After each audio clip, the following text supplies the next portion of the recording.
Hai, Assalamualaikum warahmatullahi wabarakatuh. Jumpa lagi bersama Bu Maya. Salam sehat dan salam semangat. Pada pertemuan yang kedua, kita akan membahas tentang perdagangan antar pulau dan perdagangan antar negara. Bu Maya yakin kalian tidak asing lagi dengan namanya perdagangan. Bu Maya ingatkan sekali lagi ya, apa itu perdagangan? Perdagangan adalah tukar-menukar barang dan atau jasa yang melibatkan kesepakatan bersama. Dan kenapa terjadi perdagangan antar daerah atau pulau atau antar negara? Kita sudah membahas di semester 1 bahwa masing-masing daerah atau negara memiliki keunggulan yang berbeda-beda. Baiklah anak-anak, untuk lebih jelasnya, mari kita simak materi berikut ini. Yang pertama, kita bahas pengertian. Pengertian dari perdagangan antar daerah atau antar pulau adalah perdagangan yang dilakukan antar daerah atau pulau dalam satu batas wilayah negara atas dasar kesepakatan bersama. Sedangkan perdagangan antar negara atau yang biasa disebut dengan perdagangan internasional adalah perdagangan barang dan atau jasa antar negara yang dapat diwakili penduduk atau lembaga suatu negara dan penduduk atau lembaga negara lain berdasarkan kesepakatan atau perjanjian antar negara yang bersangkutan. Baiklah, kita bahas satu persatu ya. Yang pertama, kita akan membahas perdagangan antar daerah atau antar pulau. Ada 3 hal yang akan kita bahas. Yang pertama, tujuan perdagangan antar pulau atau antar daerah. Yang kedua, faktor pendorong perdagangan antar pulau atau antar daerah. Dan yang ketiga, manfaat perdagangan antar pulau atau antar daerah. Ada 2 tujuan perdagangan antar pulau atau antar daerah. Yang pertama, bertujuan memperoleh keuntungan. Yang kedua, memperluas jangkauan pasar.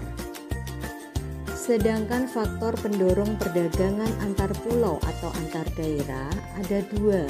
Yang pertama, karena faktor produksi yang dimiliki, dan yang kedua karena perbedaan tingkat harga antar daerah yang berbeda-beda. Dan berikutnya, manfaat perdagangan antar pulau atau antar daerah ada 3. Yang pertama, menyediakan alternatif alat pemuas kebutuhan bagi konsumen. Manfaat yang kedua, dapat meningkatkan produktivitas. Dan yang ketiga, dapat memperluas kesempatan kerja bagi masyarakat. Sebelum kita lanjutkan, sampai di sini sudah bisa dipahami ya? Baiklah, kita lanjutkan pada materi berikutnya, perdagangan antar negara. Ada 3 hal yang akan kita bahas dalam perdagangan antar negara. Yang pertama, aktivitas perdagangan antar negara. Yang kedua, kita akan membahas tentang faktor pendorong perdagangan antar negara. Dan yang ketiga, kita akan membahas tentang manfaat perdagangan antar negara. Aktivitas dalam perdagangan antar negara meliputi kegiatan ekspor dan impor. Ekspor merupakan kegiatan memasarkan barang dan atau jasa dari dalam negeri ke wilayah pasar luar negeri. Sedangkan impor adalah kegiatan mendatangkan barang dan atau jasa dari luar negeri ke dalam negeri. Selanjutnya, faktor pendorong perdagangan antar negara. Ada 8 faktor pendorong. Yang pertama, perbedaan sumber daya alam. Yang kedua, penghematan biaya produksi. Yang ketiga, pemenuhan kebutuhan dalam negeri. Keempat, perbedaan kemajuan iptek. Kelima, perkembangan sistem komunikasi dan sarana transportasi. Yang keenam, keinginan memperluas pasar. 7. Pengaruh globalisasi, dan 8. Meningkatkan kerjasama antar negara.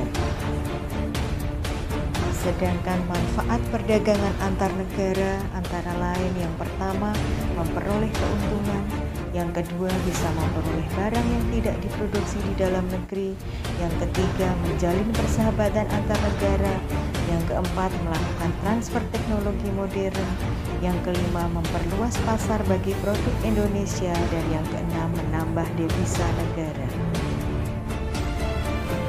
Baiklah, Bu Maya akhiri materi pada hari ini.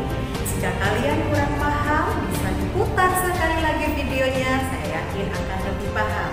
Jangan lupa like, subscribe, dan bagikan ke teman kalian semuanya. Wassalamualaikum warahmatullahi wabarakatuh. Sampai jumpa di video berikutnya.